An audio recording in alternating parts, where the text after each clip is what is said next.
అందరికీ ఇవాళ బెండకాయ మంచి ఫ్రై చేసుకుందాం. బెండకాయ ఫ్రై అని మరి నూనె ఎక్కువ పోసి హెవీగా డ్రీ ఫ్రై చేయను. కొంచెం నూనె వేసి 2 స్పూన్లు నూనె వేసి సింపుల్గా బెండకాయ ఫ్రై అంటే అందరూ ఇష్టపడి తింటాం. చాలా సింపుల్గా చేసుకోవచ్చు. వాటి కోసమై నేను 1/2 కేజీ బెండకాయలు ముక్కలు కట్ చేసుకున్నానండి. కడిగి ఎండబెట్టుకోవాలి, అంటే తడి ఆరిపోయిన దాకా ఆరనియాలి. నెక్స్ట్ ఒక 1/2 కేజీ బెండకాయ ముక్కలు కట్ చేసి పెట్టుకున్నాను. ఒక పెద్ద ఉల్లిపాయ సైజుది తీసుకొని ఉల్లిపాయ ముక్కలు కట్ చేసి పెట్టుకున్నాను. 2 పచ్చిమిరపకాయ ముక్కలండి, అయ్యో కట్ చేసి పెట్టుకున్నాను. ఇంకా మనం వీడియోలోకి వెళ్ళిపోదాం లేట్ చేయకుండా. ఓకేనండి, గిన్నె పెట్టుకొని 2 స్పూన్లు ఆయిల్ వేసుకుందామండి. నేను మరింత వేయట్లేదు. ఓకే, కొంచెం వేడెక్కనిద్దాము. వేడెక్కిందండి, మనం తర్వాత గింజలు వేసుకున్నాం. పచ్చిపప్పు, ఆవాలు, జీలకర్ర కొంచెం ఫ్రైగానిద్దాం. కొంచెం దోరగా వేగిన చూసారా, చాలు. మనం కొంచెం కరివేపాకు వేసుకుందాం.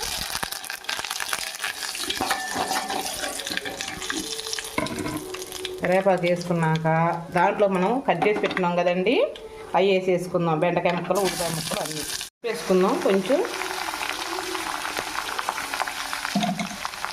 సాల్ట్ అండి, మనకు రుచికి తగ్గట్టు.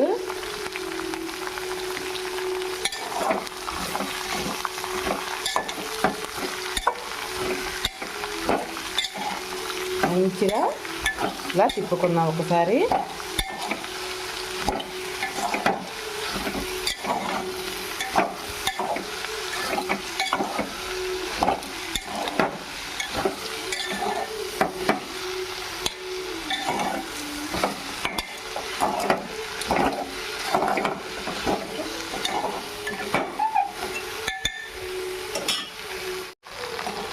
మధ్య మధ్యలో ఇలా తిప్పుకుంటూ ఉండాలండి, లేకపోతే మనకి అడుగంటుతుంది. అడుగంటకుండా మరి హైలో పెట్టుకోకుండా, హైలో పెడితే ముక్క మాడిపోతుంది. సింపుల్గా చేసుకోవచ్చు, ఎంతో ఈజీ. అసలు 10 నిమిషాలు అయిపోతుందండి, అంత సింపుల్ బెండకాయ. బాగా మధ్య మధ్యలో తిప్పుకుంటూ ఉండాలి.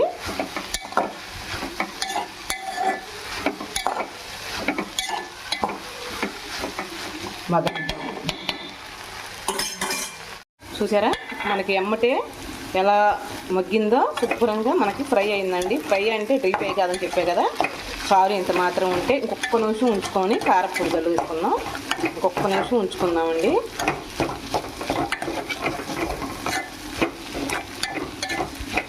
చూస్తుంటే నోరు ఊరిపోతుంది, అంత బాగుంటుంది. ఒకసారి ఇలా ట్రై చేయండి పిల్లలకి, క్యారేజీలోకి. ఇంకా ఒక్క నిమిషం ఉంచి మనం కారపొడి చల్లేద్దాం.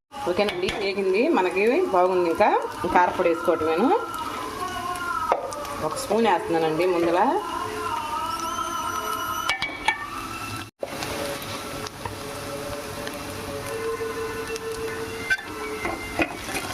కొంచెం అలా అలా తిప్పేసుకొని స్టవ్ వేసేద్దాం. ఎందుకంటే అలా కారపొడి వేసాం కదా, అవసరం ఉండదు. చాలు. సరే, ఎంత చక్కగా ఉందో. ఓకేనండి, వీడియో నచ్చితే ఒక లైక్ చేసి ఒక కామెంట్ చేయరా. రేపు మంచి వీడియోతో మీ ముందరకు వచ్చేస్తాను. అంతవరకు బాయ్ అండి.